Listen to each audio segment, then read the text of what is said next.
우리 한국 선진화 포럼 제13차 간담회 주제는 최근의 국제 무력 분쟁의 배경과 전망 그리고 대응과 관련된 내용입니다.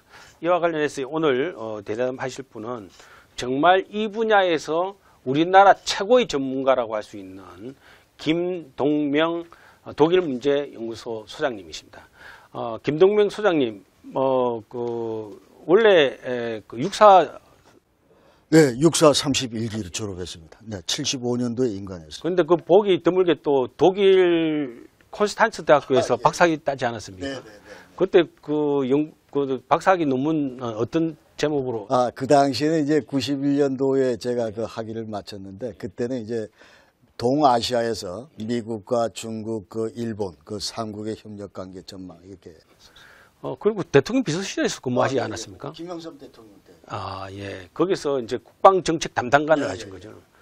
그리고 유엔에서도 근무하셨다고.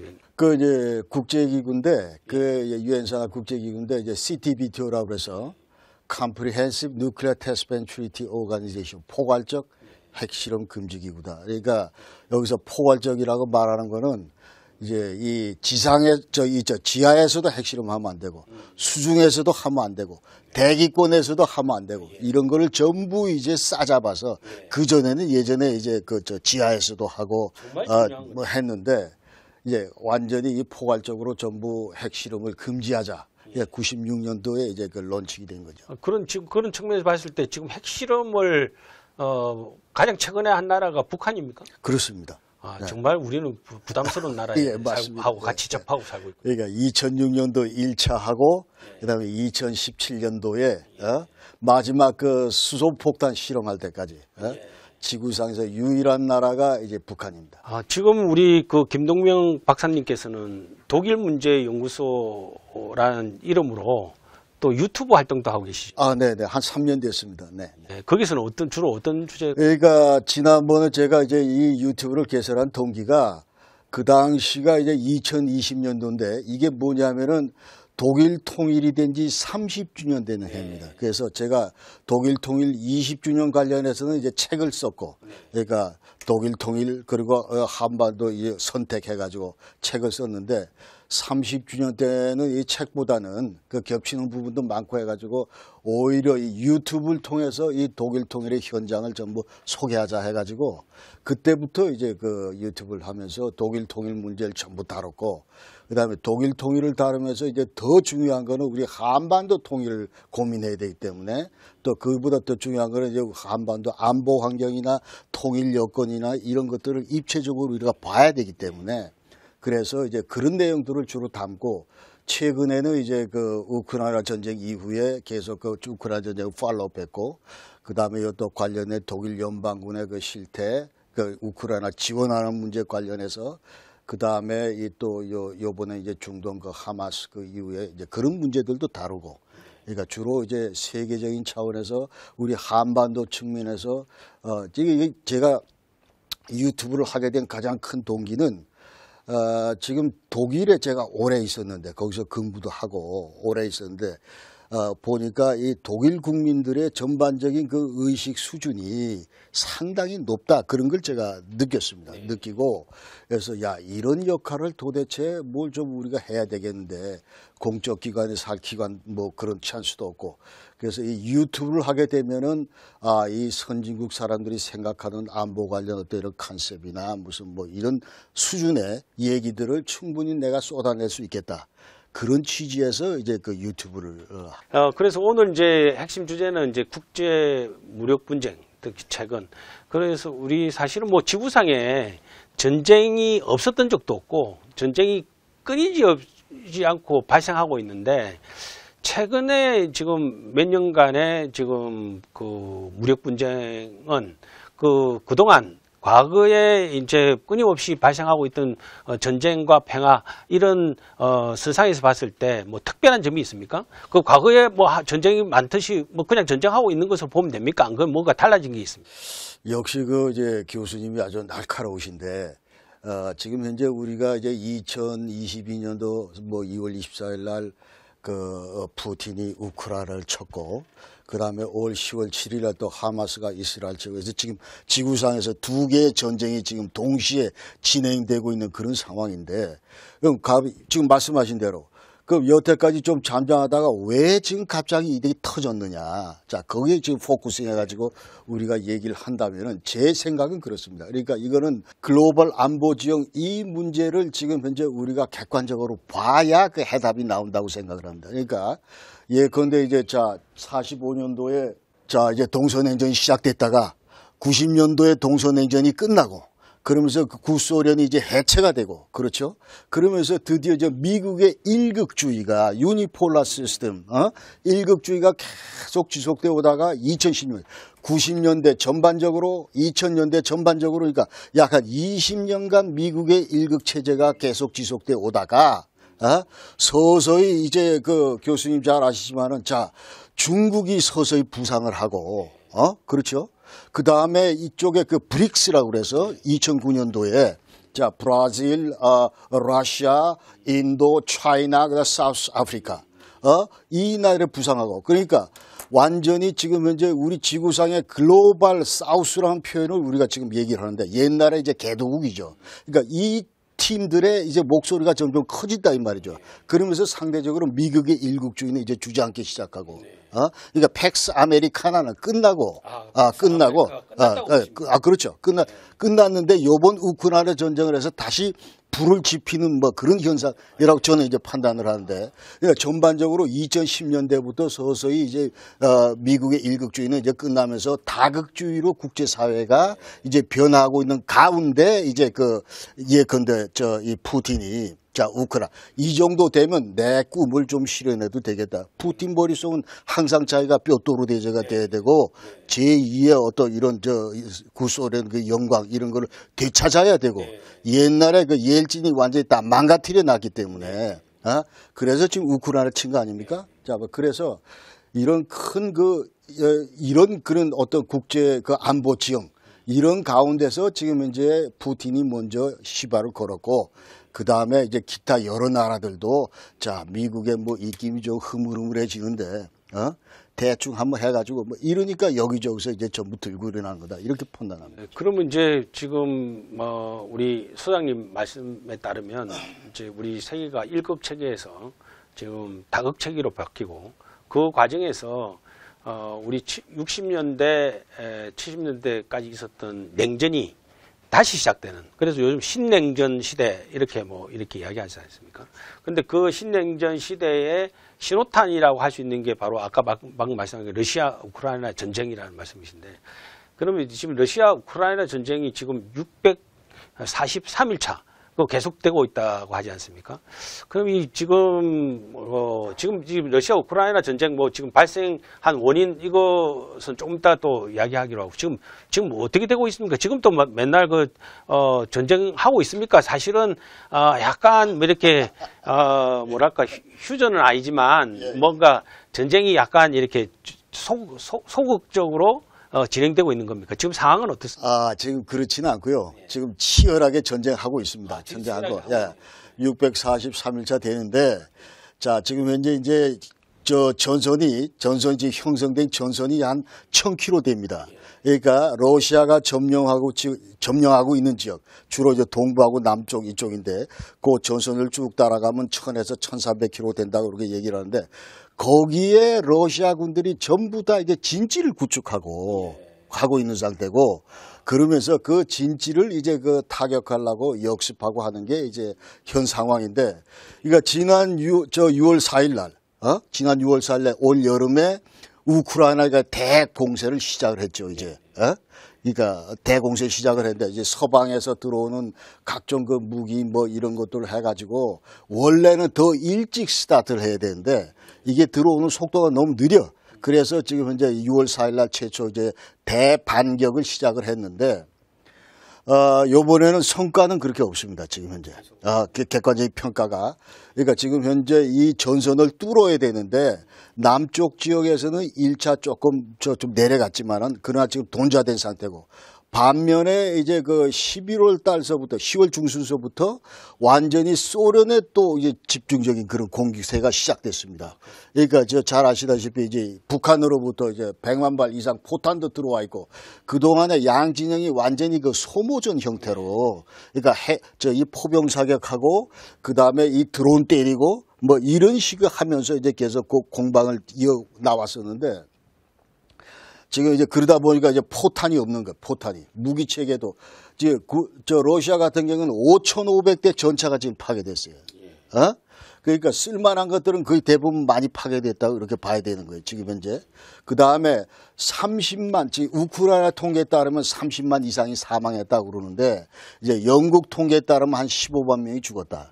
우크라이나 군인도 한 7만 명 죽었다. 자, 이런 식으로 이제 서로 이제 그 대치를 하고 있는데 전선은 어떻게 보면 고착된 것처럼 보이고, 그러는데, 그러나 끊임없이 지금 이제 그 러시아로부터 어떤 이런 그 공격, 반격, 이러면서 계속 그 포탄과 드론 공격을 계속 하고 있습니다. 키예프도 하고 있고, 오데사도 하고 있고, 계속. 근데 사실은 우리 이제 한국 전쟁을 이제 해상해 보면 처음에 이제 그 6월 25일 날 1950년 6월 25일 전쟁 발발한 이후에 처음에는 굉장히 치열한 전쟁이 있었습니다만은 예를 들면 이제 1사 후퇴 이후에 휴전할 때까지는 굉장히 어떻게 보면은 현상을 유지하고 지키기 위한 소모적 전쟁을 갖다 한참 했잖아요.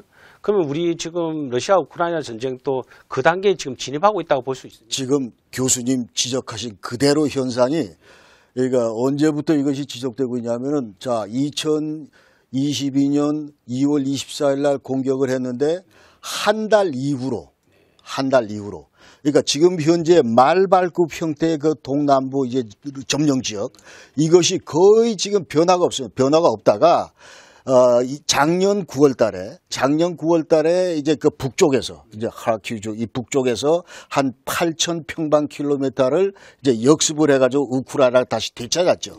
그다음에 요 남쪽에 이 헬손 이제 크리미아 반도 바로 그 위에 있는 헬손 주에서 4,500평방킬로미터를 되찾고 그래서 요 되찾은 그 다음부터 그러니까 11월부터 지금까지 그러니까 근 1년간 똑같은 전선을 두고 지금 서로 이제 왔다 갔다 하는 거죠. 계속 그냥 포격만 하고 공격하고 이렇게 하고 있는 거죠. 사실은 이제 우크라이나가 어떻게 보면은 이제 러시아가 어떻게 보면 강국 아닙니까? 그렇죠. 군사 강국이고 이국인데 그 우크라이나가 이제 러시아에 맞서 전쟁할 정도의 수준은 안 된다고 보는데 그럼에도 불구하고 이제까지 버틴 것은 결국 서방에서 적극적인 지원을 했기 때문인데 서방에서 보는 지금 그 러시아 우크라이나 전쟁에 대한 입장이나 전략은 뭡니까? 그러니까 최초의 전쟁 출발하자마자 사실은 이 나토 진영이나 미국도 대단히 거리를 뒀습니다. 그러니까 행여나 이 전쟁이 이제 나토로 불똥이 뛰는 것을 막기 위해서. 그래서 이 나토 진영 그 회원국들도 전부 다 조마조마했는데 이제 갈수록 이 전쟁이 인도적인 그런 성격을 띠고 예컨대 그 부차라고 하는 키예프 그 북쪽에 있는 조그만 마을에서 민간인 400몇 명이 전부 러시아 군인에서 이제 살상을 당하고 이런 소식들이 이제 퍼져나가니까 여기에 이제 서방 진영들도 아니다 이거는 지금 현재 우크라이나가 이 자유 진영을 대표해서 지금 러시아 맞붙고 싸우고 있다. 그러니까 그런 어떤 정치적 의미를 부여하면서 도와야 된다. 정서가 이제 이렇게 도는 거죠. 그러면서 나토 진영에서도 적극적으로 넣고 무엇보다도 제일 앞장서서 이제 그 깃발을 들고 하는 게 미국이다. 최초 미국은 이제 그래서 공격형 무기도 못 준다 뭐 이러다가 사실은 이제 계속 가면서 대전차 무기 줬다가 그 다음에 장갑차 줬다가 전차 줬다가 계속 지금 현재 이렇게 공격형 무기를 주고 있는 거거든요. 그 최근까지는 에이테킴스라고 300km 날아가는 그 미사일 이것까지 지금 승인을 했습니다. 행여나 이게 이제 러시아 본토로 날아가는 게 우려해서 그런 걸 우려해서 이제 꺼려 했는데 자 그러나 이제 그런 식으로 계속 이제 에스컬레이션 되는 거죠. 계속 전쟁이. 그런데 사실은 이제 우리나라 입장에서 봤을 때는 이제 자유 진영의 일원으로서 전쟁을 보는 시각도 있지만 또 경제적 측면에서 봤을 때 러시아 우크라이나 전쟁이 사실은 유가 인상의 를 촉발하는 원인이 됐지 않습니까? 사실은 우리나라 다른 것보다도 석유 가격 인상이 우리 경제에 가장 치명적인 타격을 주었고 또 그것 때문에 상당히 힘들 수도 있는데 그래서 우리 국민들은 우리 전쟁 이기고 저거를 이기고 짐을 떠나서 전쟁이 좀 빨리 끝났으면 좋겠다 하는 생각도 있을 것 같습니다. 그렇게 봤을 때 지금 미국이 이제 내년 2024년에 대통령 선거가 있지 않습니까? 그 관련해서 이제 현재 미국 대통령 입장에서 봤을 때는 전쟁을 좀 끝내고 싶을 가능성도 있을 것 같은데, 결국은 저는 이제 우크라이나 전쟁, 러시아 우크라이나 전쟁이 끝내기 위해서는 미국과 서방이 휴전 의지가 있어야 된다고 생각하는데, 그런 측면에서 봤을 때 어떻습니까? 러시아는 미국이나 서방은 이 전쟁을 끝까지 가야 된다고 생각하고 있는 겁니까? 지금 교수님 지적하신 대로 그런 바람을 제가 볼 때는 전 세계 우리 전부 모든 그 사람들이 다 모든 국가가 다 갖고 있다고 생각을 하는데, 이제 이 문제가 가장 센시티브한 게 최초에 평화협상하자 휴전하자 해가지고 사실은 전쟁 발발하자마자 한 달 만에 그 스타트 했거든요. 스타트 해가지고 뒤에 이렇게 이스탄불에서도 만나서 이제 공동 커뮤니케도 내면서 자 서로 이제 평화적인 어떤 이런 종전 협상 이런 그 시동을 했었는데, 이제 그 전부 다 물거품이 되고 그렇게 됐는데, 근본적으로 문제가 지금 어려운 것이, 자 이제 전체 우크라이나 영토의 아까 이 동남부 이쪽이 20%를 전부 지금 점령당하고 있는 상태에서, 그러니까 우크라이나 입장에서는 먼저 니들이 철수해라, 점령 지역에서. 그 다음에 전부 여기서 좀 철수하라는 거, 철수하고, 그 다음에 먹었던 거 다 토하고, 그 다음에 이 전비, 이거를 너희들 전부 보상하라.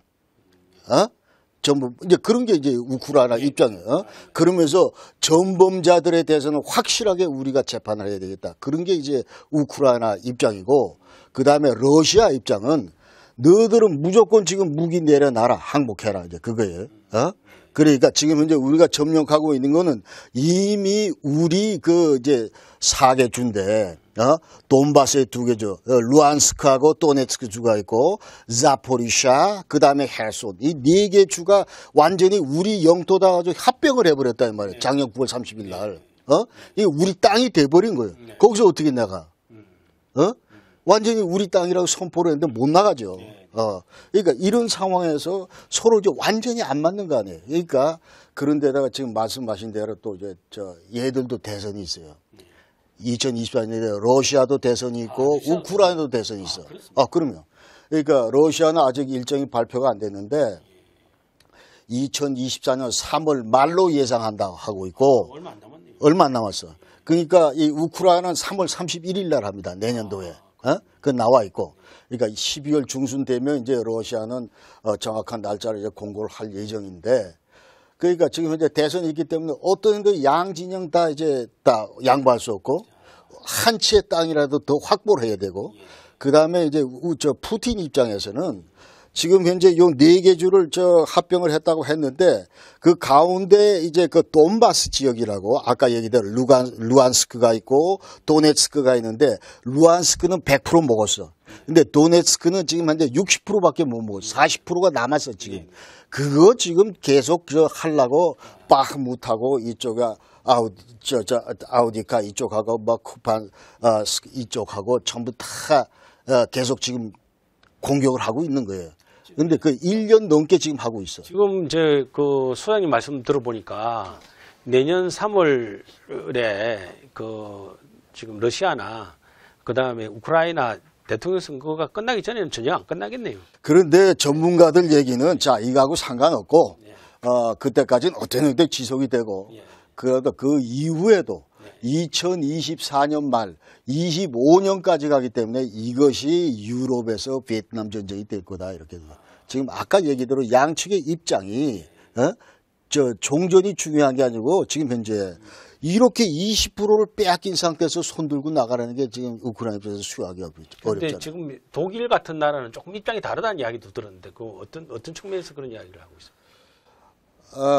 독일은 맨 처음에는 지금 현재 조금 주저주저 하면서 대단히 그 살상용 무기는 우리 못 준다. 분쟁 지역에 우리 독일의 무기가 이제 그 쓰여서는 절대로 안 된다. 뭐 이런 것 때문에 그 했는데 지금은 그렇지 않습니다. 지금은 이제 그 숄츠 정부가 자, 이게 보니까 우크라이나가 지금 자유민주주의 가치를 지키기 위해서 지금 러시아가 대대가 지금 맞서고 싸우고 있기 때문에 우리가 이거 도덕적으로 전부 완전히 지지를 해야 된다 해가지고 지금 이제 이 하마스 이스라엘 전쟁 이후에 예컨대 이 우크라이나 문제가 지금 수면 밑으로 좀 들어간 것처럼 보이잖아요. 언론에도 소개도 안 되고 있고. 근데 이 와중에서도 유일하게 지금 우크라이나에 대해서 군사적인 지원을 하고 있는 나라가 미국, 독일, 그 다음에 폴란드 이 세 나라를 얘기를 할 수가 있는 거예요. 그러면서 그럼 독일에서 그러니까 명분 이런 걸 딱 볼 때 이거는 지금 현재 이 불법 침공이고 여기에 대해서 전 유럽을 상대로 지금 이제 우크라이나 나라 하나만 보는 게 아니고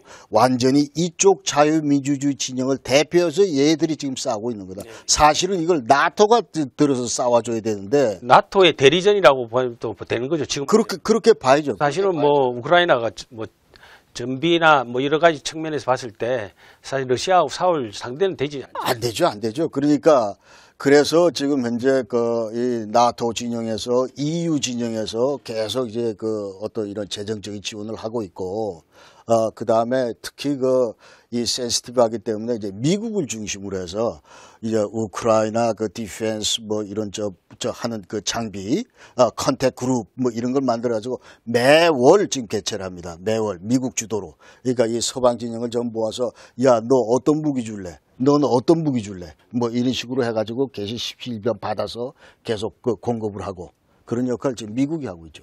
그런데 러시아하고 우크라이나가 뭐 다 원래는 소비에트 연방공화국의 한 나라였지 않습니까? 그리고 같은 슬라브 민족 아닌가요? 맞습니다. 그 종교도 뭐 그리스도 뭐 그런데도 불구하고 이렇게 서로가 이렇게 갈등하게 된 처음에 계기는 뭡니까? 그러니까 지금 이제 말씀하신 대로 이제 동슬라브족 같은 이제 슬라브족이고 그 다음에 이제 중세 시대 때 키예프 루스라고 있었어요. 키예프 대공국. 거기에 지금 현재 러시아도 들어가고 우크라이나 들어가고 벨라루스도 들어가고 백러시아 이 세 나라가 사실은 이제 키예프 루스의 중심 핵심 국가였는데 그러다가 이제 그러니까 이 푸틴 머릿속에는 우크라이나 너들은 우리하고 똑같은 민족이다. 지금 현재 옛날에 과거 거슬러 올라가면은 언어도 같지 않습니까? 다릅니다. 조금 다릅니다. 네, 다릅니다. 서로 말이 안 통합니까? 그러니까 사촌 언어라 그래. 만나면 말이 통합니까? 서로 커뮤니케이션이 된대요. 커뮤니케이션이 되죠. 제가 뭐 권위 있게 얘기 못하지만 하여튼 사촌 언어라 그래. 사촌 언어라 그러는데 그래서 그런데 얘들이 우크라이나가 지금 독립을 했잖아요. 1917년도에 독립을 했는데 그때 레닌이 이제 전부 그거를 다 인정을 했다고. 그러면서 그 구소련 출범하기 전에 5년간 이제 소비에트 무슨 뭐 공화국이 있었는데 그때 이제 레닌 생각은 야, 이거를 얘들 독립 인정해야 된다. 그러니까 우리가 사회주의를 더 공고히 하기 위해서는 먼저 민족국가로서 정치에서 이걸 인정을 해야 된다 해가지고 17년도에 독립을 인정을 해버렸다. 그러니까 이제 푸틴 생각은 멍청한 놈이 그때 인정을 해가지고 이런 사달이 났다고 생각하는 거예요. 쟤들은 지금 우리 꼬맹이고 우리하고 뭉쳐서 지금 해야 되는데 그러면서 지금 얘기하신 대로 이제 22년 소련 출범할 때 그때 같이 출범했죠. 같이 같은 공화국으로 러시아하고 우크라이나를 손잡고 같이 나갔었지. 나가다가 이제 소련 해체되면서 그때 이제 91년도에 독립했지. 그래서 뭐 오늘 이제 소장님 말씀 들어보니까 러시아 우크라이나 전쟁의 윤곽을 좀 잘 어느 정도는 조금 이해가 되는 것 같습니다. 그러면 최근에 이제 좀 들어와서 지금 이스라엘 하마스 간에 있어서의 지금 전쟁이 뭐 지금 빗발치고 있습니다. 지금 뭐 오늘 보니까 오늘까지인가 뭐 내일까지인가는 휴전했다고 그러는데 지금 이제 이스라엘 하마스는 원래 사이가 안 좋은 나라지만 특히 이 최근에 이런 하마스가 이스라엘의 일을 갖다가 그렇게 기습 적극적으로 이렇게 침공한 이유는 뭡니까? 왜 그분 그냥 어차피 그 이스라엘하고는 전쟁 상대가 되지 않지 않습니까? 원래 하마스가? 이제 군사적으로 보면 게임이 안 되죠. 게임이 안 되고 그런데 지금 왜 이 시점에서 그러면 저 하마스가 공격을 했느냐. 그 문제는 제가 볼 때 아까 얘기대로 지금 이제 미국의 일극 체제가 서서히 이제 줄어들면서 그 다음에 하여튼 이런 전체적인 그 글로벌 안보 지형 이런 데 영향을 받은 것 같기도 하고 그리고 또 얘기가 이제 자, 이 뒷면에 지금 러시아가 부추겼다 이제 그런 얘기도 있어요. 하마스를. 자, 이 정도 되면은 뭐 그렇게 얘기를 하는데 그러나 지금 현재 우리가 또 여기서 구분해야 될 게 이 하마스가 팔레스타인을 전부 대표한다? 이거는 지금 현재 우리가 구분을 해야 될 것 같아요. 지금 현재 이 가자 지구에는 이제 그 하마스가 있고 저쪽 웨스트뱅크 서안 지구에는 지금 파타가 있고 PLO 옛날에 아라파트 했던 그 PLO 이 두 개가 있는데 서로 상극입니다. 지금 현재. 완전 상극이에요. 완전 상극이고 이게 예전에는 이제 팔레스타인 내 같은 정파로 있었는데 그다음에 2006년도에 그 당시에 이제 총선해가지고 이게 이 하마스가 올라갔어요. 파타가 이제 완전히 그 주저앉았다고. 그러면서 2007년도에 이 가자 지구에서 얘들을 완전히 쫓아냈어요. 저쪽으로. 서안지구로. 저쪽으로 이제, 그러니까 너희들은 이제 웨스트뱅크에서 놀아라. 여기에는 이제 우리가 전부 논다 하면서 하마스가 완전히 가자지구를 지금 이제 장악하고 있는 거예요. 그래서 서로 이제 여기는 완전 무장정파인데, 이게 결정적으로 두 개의 차이는 뭐냐면은, 자, 이 파타 진영은, 서안지구의 파타 진영은 이스라엘을 인정을 합니다. 그러니까 93년대 오슬로 협정에 따라서 자, 우리가 팔레스타인 너희들한테 이제 자치정부 그 권한을 줄 테니까 너희들이 잘 해보고 5년 동안 해보고 잘 되면 이제 서서히 이 땅에 이제 투 스테이트 솔루션으로 가자. 이스라엘도 있고 팔레스타인도 있고 이런 식으로 가자 해가지고 그렇게 하는데 그게 이제 전부 어긋났죠. 어긋나면서 그러는데 얘들은 이스라엘을 인정하는데 얘들은 이제 하마스는 인정을 안 하지. 그러니까 하마스 침공이 이게 팔레스타인과 이스라엘의 대결이다 그렇게 얘기하면 안 돼 지금은. 지금 그렇지 하마스하고 이스라엘 간의 전쟁이다 이렇게 봐야 되는 거예요. 그래서 이스라엘 지금 얘기는 아까 얘기대로 한중 이것도 안 되는 한테 지금 완전히 두드러 맞아가지고 기습. 그다음에 장벽, 스마트 펜스라고 그러는데 이거를 수십억을 들여서 전부 다 가자지구 만들 때 투입을 했다. 각종 센서도 달리고 온갖 첨단 장비 다 달아놓고 했는데 10월 7일 날 뚫려버렸잖아요. 뚫려버렸잖아. 완전히. 그러다 보니까 이스라엘의 수치심은, 자괴심은 이런 많을 수가 없다, 이 말이지. 그 다음에 아이언돔이라고 있어가지고, 그것도 수십억 들여가지고 2010년도 그 이후부터 배치해놓고 했는데, 떴다 하면은 전부 잡아요. 떴다 하면은. 저쪽에서 이제 계속 로켓 날라오면 다, 요격을 다 했다고. 그런데 다 뚫려버렸잖아요, 요번에. 그러다 보니까 이스라엘 지금 완전 그런데다가 인명 피해도 뭐 1,400명 이상 났고 그다음에 인질도 지금 저렇게 240명 가 있고 그렇기 때문에 이스라엘 입장에서는 요번에 완전히 그야말로 자 정보전 하면 이스라엘이고 예컨대 그런데 완전히 그런 신화들이 다 깨졌잖아요 요번에. 그래서 지금 현재 네타냐후가 엄청나게 지금 스트레스 받는 거예요. 그래서 이 지상전을 10월 27일 날 했는데 지금 뭐 일시적으로 이제 인질 서로 석방하고 뭐 교환하고 막 교환하고 하느라고 지금까지 이제 휴전을 했지만 그러나 제가 볼 때 이스라엘 입장에서 그냥 안 됩니다. 하마스 완전히 요번에 씨를 말려야 되겠다. 그리고 이스라엘 주장은 자 여기에 이제 파타 너들이 와가지고 우리 파트너 해라. 이 온건하거든 저쪽 온건하거든. 온건파 이제 파타하고 지금 현재 해서 예컨대 뭐 투 솔루션으로 가든지 그건 이제 앞으로 이제 과제고 그런데 이제 이스라엘 현실적으로 생각할 때는 이제 one state reality 그 얘기를 합니다. 자 이쪽 저쪽 눈을 씻고 봐도 지금 현재 이 땅 위에는 우리 이스라엘밖에 없다 그렇게 하는 거예요. 그러니까 가자 하마스 이쪽 웨스트뱅크 파타 저쪽 하지만 사실은 이 두 지역은 1967년 3차 중동전쟁 끝나고 나서부터 실질적으로 이스라엘이 다 점령하고 있는 지역입니다. 그러니까 자치 행정해봐라 해가지고 뭐 기회는 줬지만 그러나 뭐 안보를 책임진다든지 그러니까 영토, 자 육상, 해상, 공중 전부 다 누가 커버하냐면 이스라엘군이 커버하고 있어요. 그러니까 엄밀한 의미에서 지금 이제 팔레스타인 국가는 없는 겁니다. 역사적으로 한 번도 팔레스타인 국가 된 적이 없어요.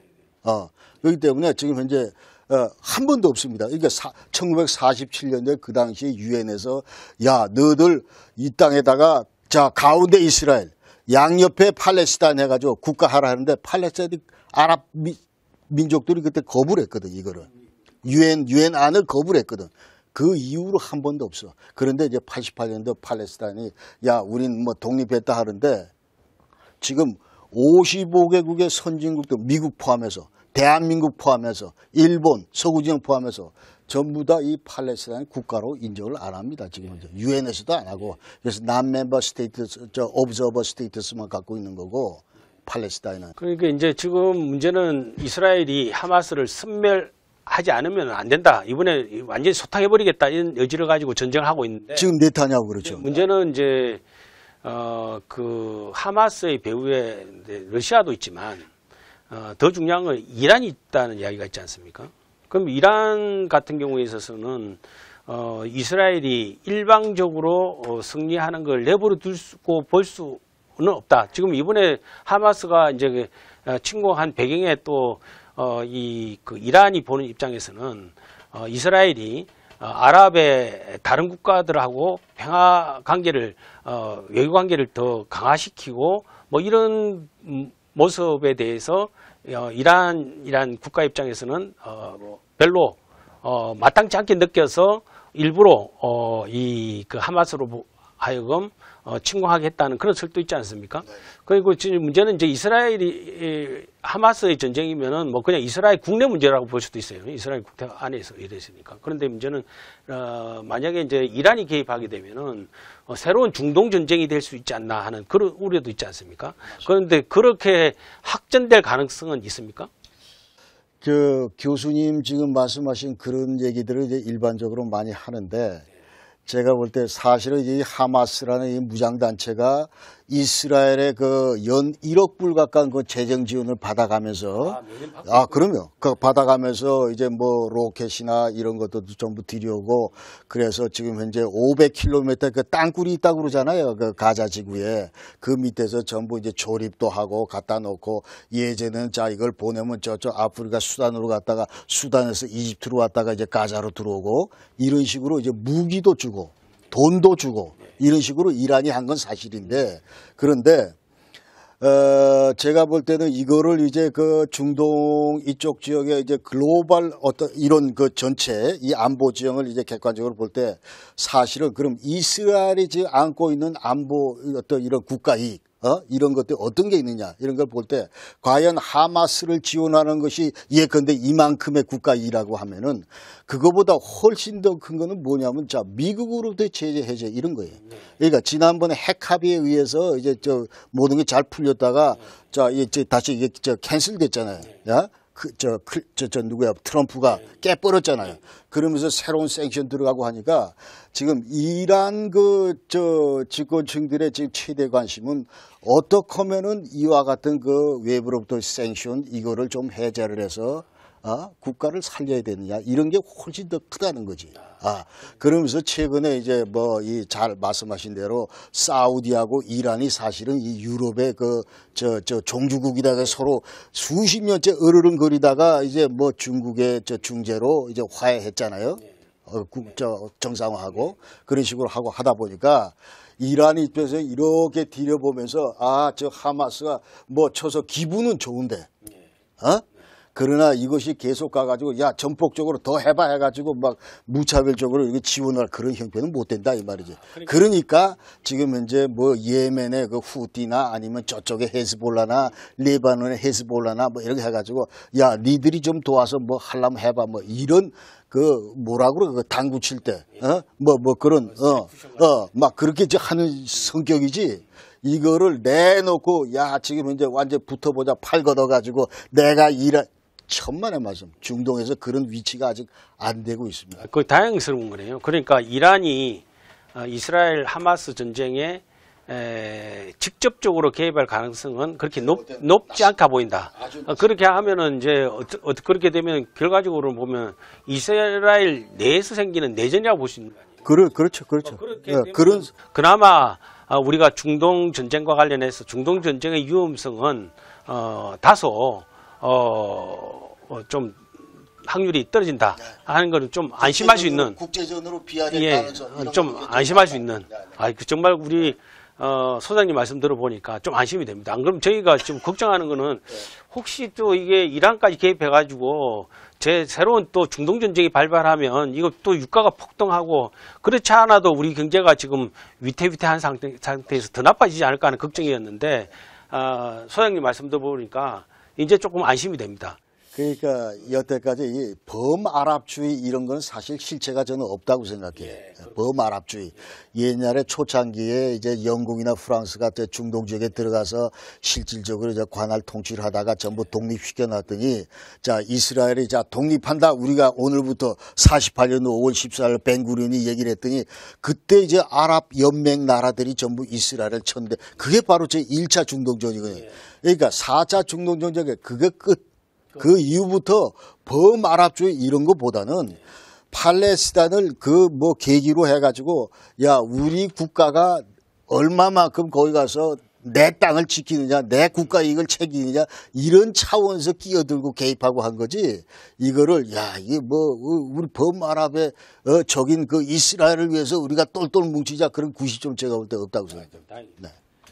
지금 이제 우리 남북 관계도 지금 긴장이 고조되고 있다 하는 것으로 저는 느껴지는데 어떻게 보십니까? 지금 사실은 우리 전 문재인 정부 때는 어떻든 우리 남북 관계든 북미 관계든 뭐 이런 속으로 해서 뭔가 약간 평화 무도가 좀 있었다고 보여지는데 지금은 완전히 어떻게 보면은 남북 관계가 좀 긴장 관계로 들어가고 있다. 특히 이제 지금 뭐 최근에 정찰 유상 선거와 관련해서 지금 최근에 또 미국이나 호주나 일본이나 이런 쪽에서 지금 제재 들어가겠다는 걸 갖다 발표를 어제 저녁에 했더라고요.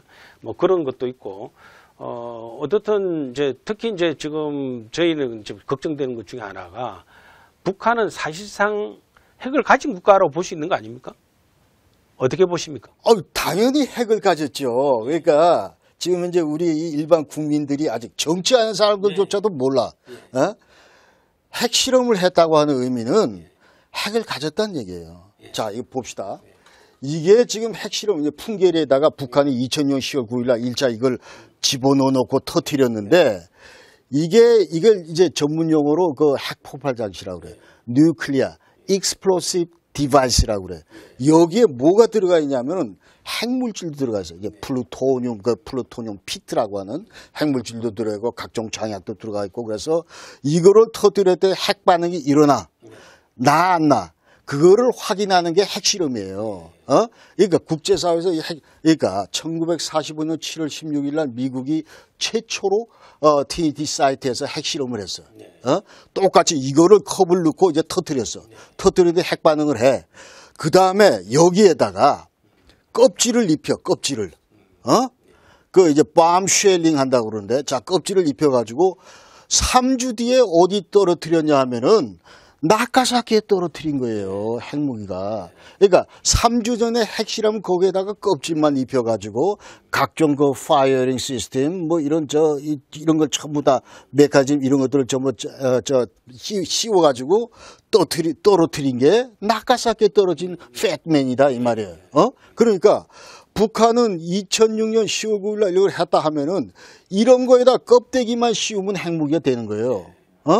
근데 지금 현재 북한이 무슨 뭐 ICBM까지 개발하고 뭐 각종 그 미사일 그 제조 기술이 있고 하는데 이 껍질 씌우는 건 70년 전에 3주 걸렸는데 북한 기술로 이런 거는 누워서 떡 먹기다 이 말이지. 식어 주먹이다. 그래서 지금 현재 이거 6차 했잖아 그동안에.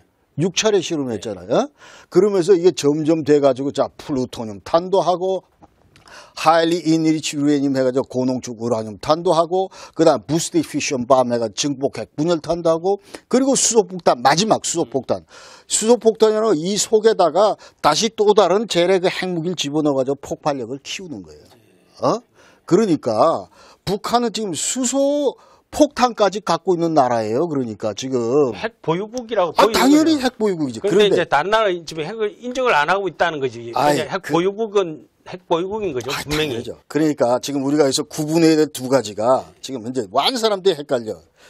우리가 NPT 체제, NPT Non-Nuclear Proliferation Treaty 해가지고 핵 비확산 금지 협정이 있는데 여기에 따르면은 이제 이 지구상에는 5대 핵 보유국밖에 없다. 미국, 옛날 소련, 지금 러시아, 영국, 중국, 프랑스 이렇게 5대 핵 보유국.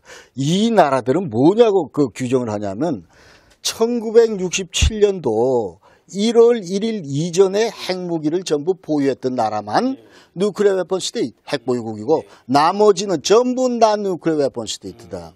그렇게 규정을 했다고. 그러면 지구상에 5대밖에 없지. 그죠? 그런데 실질적으로 그럼 갖고 있는 나라들이 있어. 인도, 파키스탄, 이스라엘. 이스라엘은 66년도인가 그때부터 이스라엘, 북한. 이 네 나라는 그러니까 전부 다 이 NPT 회원국이 아니야. 아예 가입도 안 했어. 가입도 안 해가지고. 예, 그러니까 실질적으로. 그래서 디팩토. 사실상 누클리어 웨폰 스테이트라는 거예요. 그러니까 지금 우리 대한민국 사람이 생각할 때는 북한이 진짜 있냐 없냐. 갖고 있다. 갖고 있다. 그 다음에 이거를 NPT 체제상 우리는 이거를 핵 보유국 신분으로 인정 안 한다. 그 말은 맞아. 그 말은 맞지만 실질적으로 핵을 보유하고 있단 말이에요. 지금 한 100기 정도 가지고 있다. 근데 인정 안 하는 게 무슨, 저는 이제 제일 걱정이 되는 것 중에 하나가, 도대체 지금 핵 보유국인데 핵 보유국임을 갖다가 무시한다는 것만 가지고 우리가 북한에 대해서 뭔가, 압박을 할 수 있는 것이 있는가? 없죠.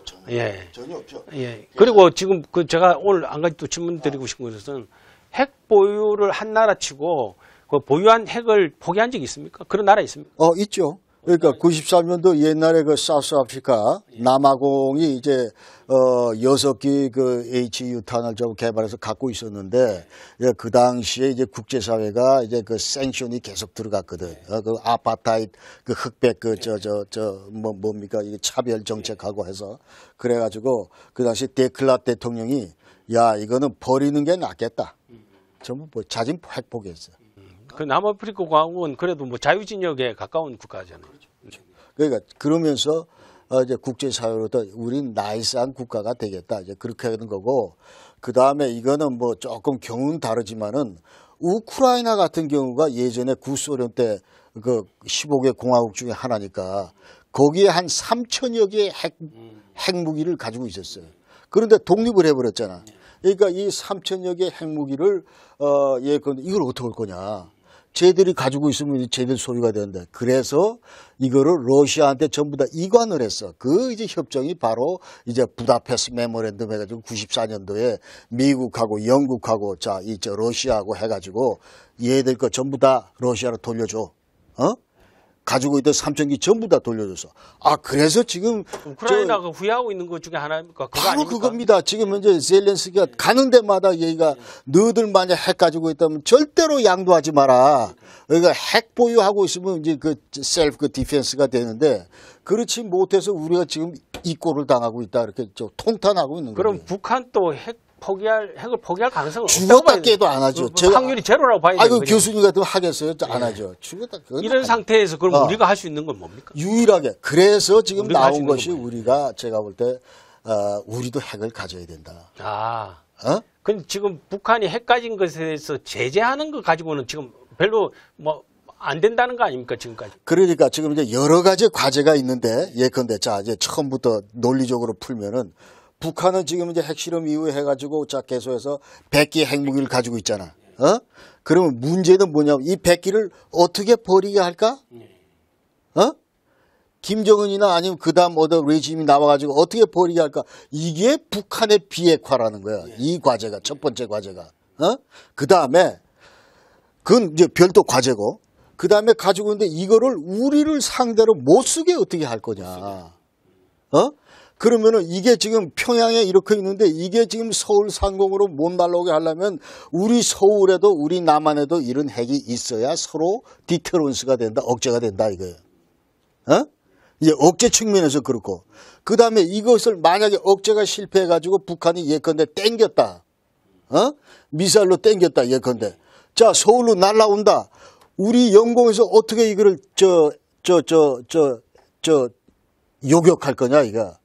인터셉트 할 거냐 이게 지금 현재. 그래서 사드도 배치하고 뭐 패트리어도 갖다 놓고 해서 우리 영공 방어 시스템 어떻게 how to defend 어떻게 방어할 거냐. 그 다음에 이 방어도 실패했다. 지금 교수님하고 저 여기 있는데 어떻게 우리를 보호할 거야. how to protect. 대피소 만들어야 될 거 아니에요. 이런 과제가 세 가지 이제 추가된 과제가 있고 북한을 어떻게 비핵화할 거냐 이런 과제가 있고 그래서 이걸 어떻게 비핵화할 거냐 이걸 위해서 이제 국제사회가 생션을 가하는 거지 지금.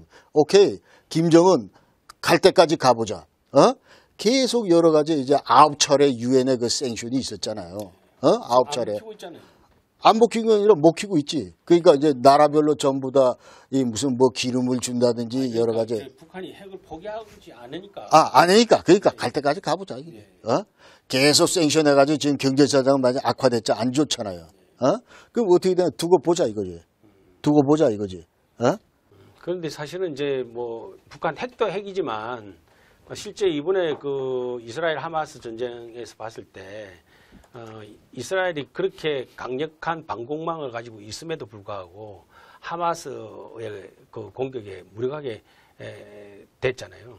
그런데 지금 상황에서 사실은 핵도 핵이지만 재래식 무기라고 할 수 있는 장거리 사정포라든지 뭐 이런 것들이 지금 뭐 우리 서울이나 대한민국을 향해서 지금 준비돼 있고 그런 부분도 사실은 우리가 대응 능력이 있다고 보십니까? 이게 재래 무기 분야에서는 이제 남북한 간의 어떤 이런 서로 이 관계를 이렇게 볼 때 우리가 압도적으로 우월하죠. 우월한데 이제 무기의 질이나 이런 걸 볼 때 그런 이제 전략 무기, 예컨대 장사정포나 이런 것들은 이제 북한이 뭐 나름대로 그 가지고 있고 또 핵을 가지고 있고 그래서 이런 측면에서 우리 한반도 안보 환경을 이렇게 들여볼 때 사실은 이 핵 앞에는 재래무기는 별 볼 일 없어요. 전부 다. 핵 앞에는. 핵무기 앞에는. 그러니까 이게 제대로 의미가 없다고 지금 현재. 그러니까 이 안보 균형이 완전히 깨졌다고 보는 거예요. 지금 현재. 아무리 우리가 제 생각은 아무리 우리가 좋은 값비싼 그 어떤 이런 재래무기를 보유하고 있더라도 북한의 핵무기 앞에서는 별로 이제 효용이 없다 이제 그렇게 보는 거예요. 그래서 지금 현재 우리도 핵을 가져야 되는데 요번에 이제 그 워싱턴 디클러레이션에서 워싱턴 선언 우리 윤석열 대통령 가셔가지고 앞으로 대한민국은 절대로 그 자체적으로 자위적으로 핵무장 안 한다 그랬대. 윤석열 대통령이 선언을 했습니다.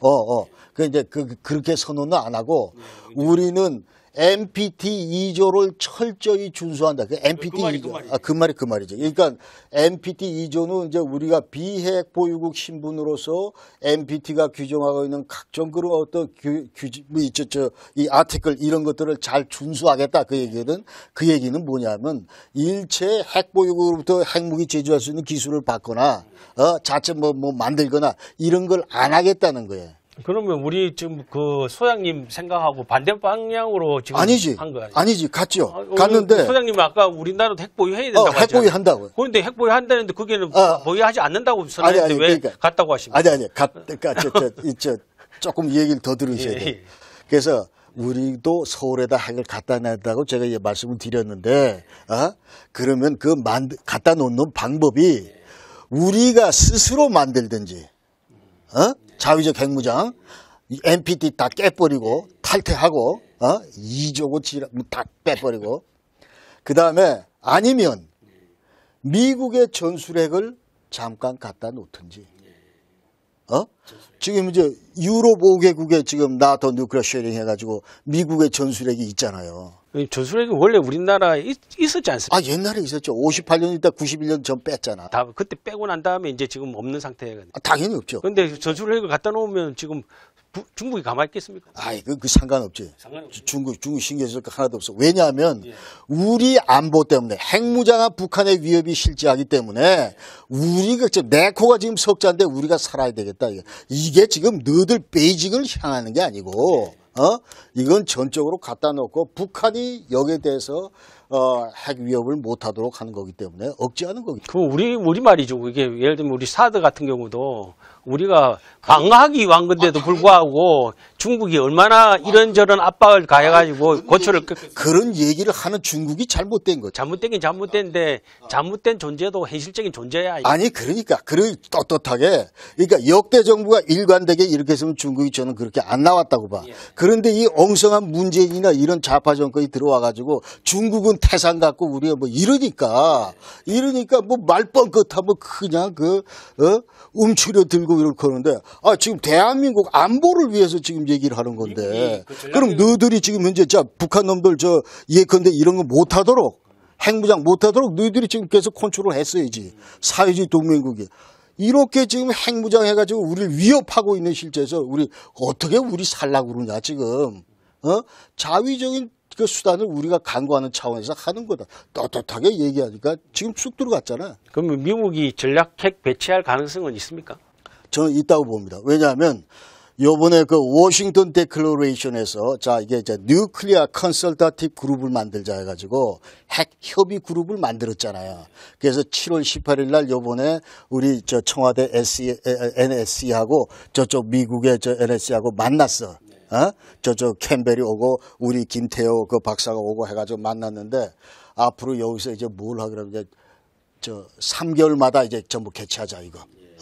이쪽 저쪽 왔다 갔다 하면서 근데 여기서 뭘 논의하냐면 앞으로 이제 북한 핵무장 위협에 대해서 실질적인 그런 어떤 디터런스 조치. 그게 뭐냐면 이제 전술핵을 갖다 놓겠다는 얘기로 저는 해석을 합니다. 그래서 이것이 이제 그 전문에도 나와 있는데 그 전문 내용에 무슨 내용이 있냐면 앞으로 미국이 이 핵무기나 이 뉴클리어 오퍼레이션, 핵 전술, 이거를 시행을 하는데 한국군이 컨벤셔널 서포트를 해달라, 웨폰 서포트를 해달라, 재래무기 그 서포트를 해달라. 그 얘기는 뭐냐면 나토 뉴클리어 쉐링 하듯이 그러니까 미국의 핵무기를 나토 국가에다 갖다 놓고 그러니까 현지 호스트 네이션이 전부 항공기를 제공하는 거예요. F-15 무슨 35 이런 항공기를 제공하는 거야. 그럼 여차하면은 이 전술핵을 항공기에 달아서 이제 무슨 예컨대 러시아를 향한다더니 그러는 게 이제 그 컨셉이거든.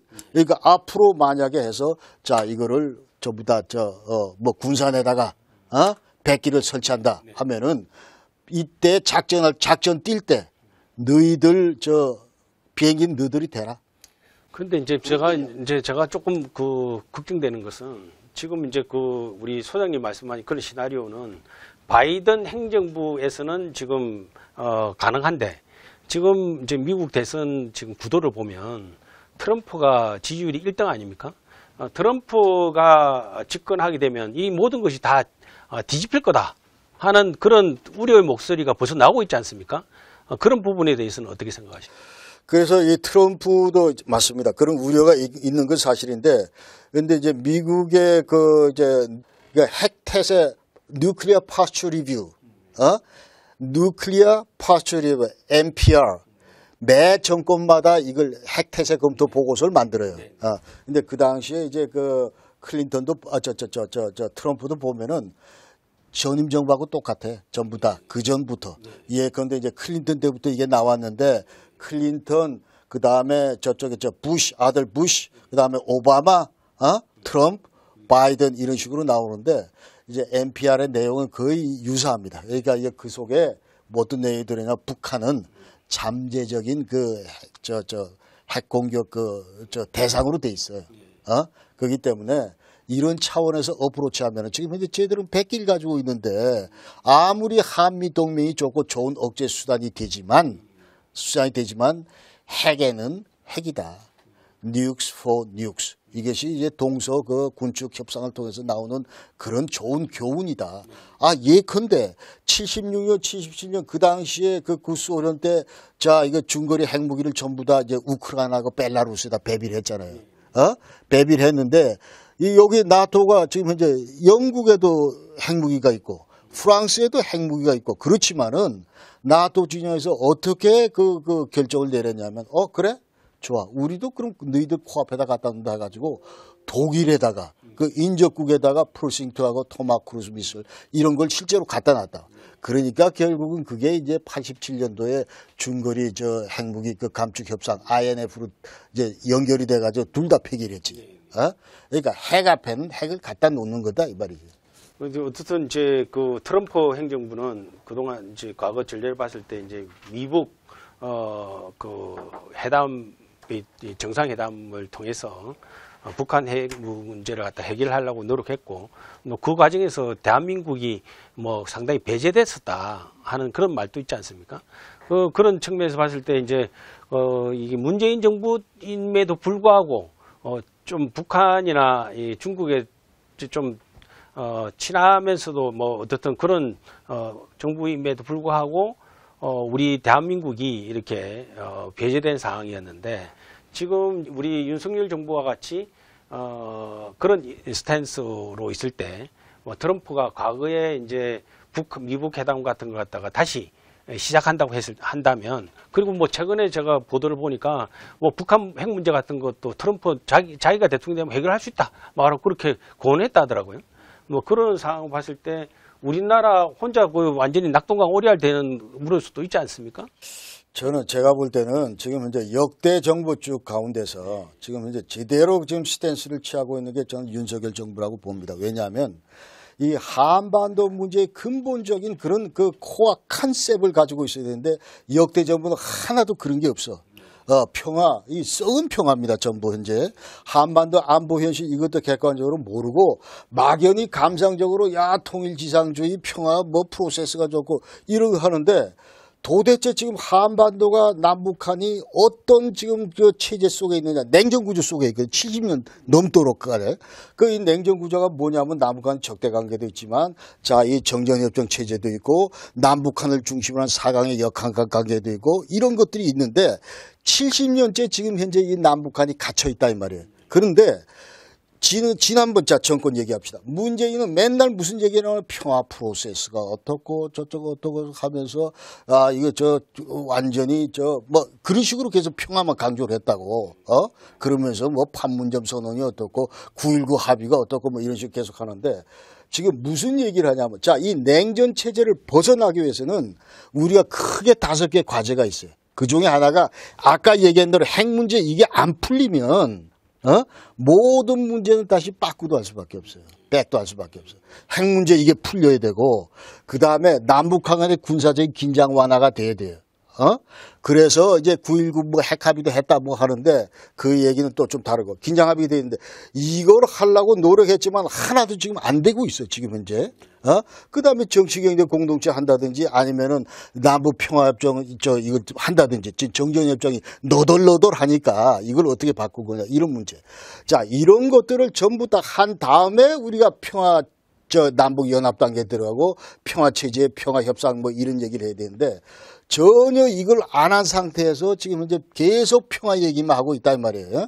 그러니까 남북한 간에 서로 왔다 갔다 하면서 서로 신뢰하지 못하는 이런 상황에서 계속 그 평화 얘기만 한다는 이게 엉터리다 이 말이죠.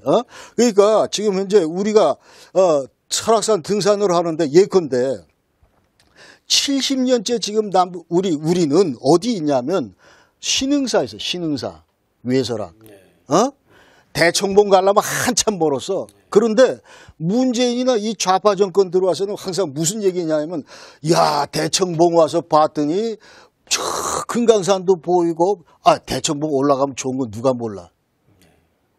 과정을 밟아서 예컨대 비선대 와선대 지나서 양폭 지나가지고 그 다음에 올라가는 게 이제 중청 지나서 대청인데 이런 과정을 하나도 안 밟고 지금 한다 이 말이에요. 지금 현재. 그래서 이런 것들을 볼 때 지금 현재 우리는 북한에 대해서 아주 그 원칙적인 얘기들을 해야 되기.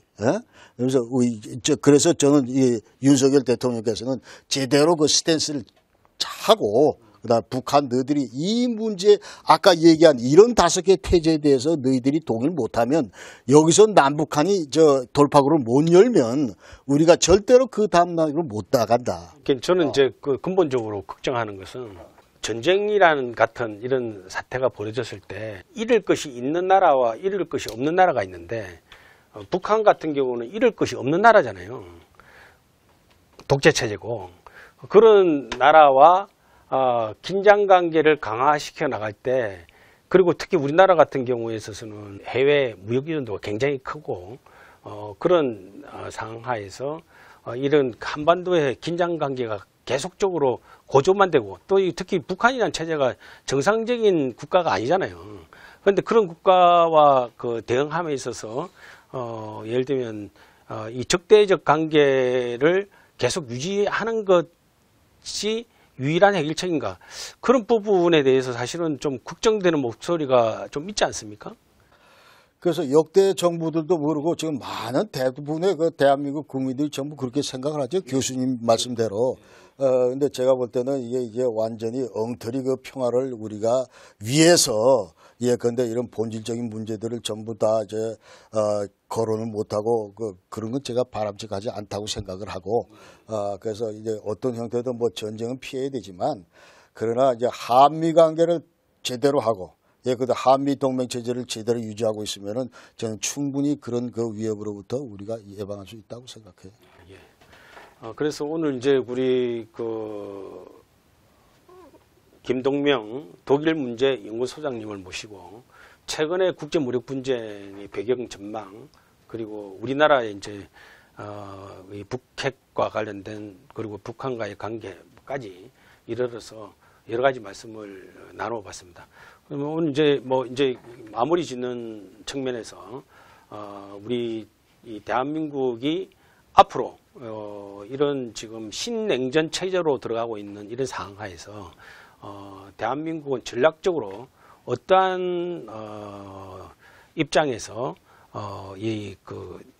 외교 안보 정책을 해 나가야 되겠다고 보시는지 뭐 결론적으로 말씀해 주시면 좋겠습니다. 저는 윤석열 정부가 대단히 잘하고 있다고 생각을 하고 지금 현재 이제 윤석열 정부의 그 스탠스를 이렇게 들여다보면 완전히 아까 제가 말씀드린 글로벌 사우스가 있고 그다음에 글로벌 노스가 있는데 이 글로벌 노스의 핵심은 뭐냐면 자유민주주의 체제 이런 가치를 우리가 지키면서 이제 시장 경제 체제 이런 걸 확산을 시키고 그다음에 인권이나 이런 개인의 자유 이런 것들을 확산시키고 이렇지 않은 거거든요. 그러니까 지금 현재 거기에 이제 전부 우리 미국을 포함해서 이 서방 여러 나라들이 다 그런 스탠스를 취하고 있는데 제대로 지금 우리가 거기 했다고 보고 줄을 섰다고 보고 같이 이제 그 협력하는 파트너로 우리가 지금 행동하고 있다고 보고 대단히 바람직하다고 생각을 하고 그 다음에 이제 그런 의미에서 무슨 일본과의 어떤 관계를 개선하고 강화한다든지 이런 것들 그 다음에 지금 현재 미국이 아까 얘기대로 중국을 잠재적인 위협으로 부상하고 있기 때문에 잠재적인 뭐 그런 걸 생각을 하면서 미국이 사실은 인도 이 패시픽 이쪽 지역을 강조를 하잖아요. 지금 현재 그런 측면에서 이제 그런 그 움직임에 같이 동조하면서 앞으로 우리 한반도뿐만 아니고 그다음에 인도 패시픽 이쪽까지도 어떤 이런 우리의 그 영향을 뭐 이렇게 하면서 같이 손잡고 나가는 것은 대단히 바람직하고 제대로 된 그 어떤 수순이다. 저는 그렇게 봅니다. 네, 감사합니다. 그래서 오늘 독일 문제 연구소장님이신 김동명 박사님을 모시고 최근의 무력 분쟁의 전개 상황에서 대한민국이 나아갈 길, 방향 이런 것을 말씀드렸습니다. 감사합니다. 고맙습니다. 네, 감사합니다.